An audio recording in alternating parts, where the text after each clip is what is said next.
نکته بعدی این است که مداحان عزیز ما دلشون میخواد که جوانها رو جذب کنن به این جلسه هیئت.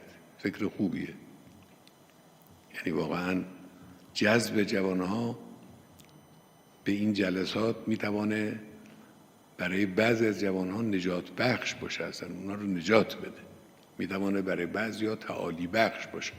بنابراین یکی از اهداف جلسات مداحان ما و در ذهن مداحان ما جذب جوانانه. این بسیار کار خوبی است. منتها من این رو میخوام عرض بکنم، مواظب باشید جذب جوانها به هر قیمتی نباشه. اینجور نباشه که برای اینکه این جوان خوشش بیاد ما فلان آهنگ نامناسب رو مثلا فرض کنید به کار ببریم در شعر مدح یا شعر مصیبت.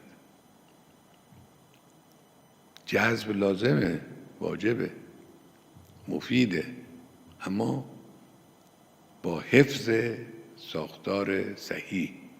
مراقب باشید که از این به مناسبت این که میخواد انسان جوانها رو جذب کنه ترکیب مداحی و اون حقیقت و هویت مداحی از بین نره.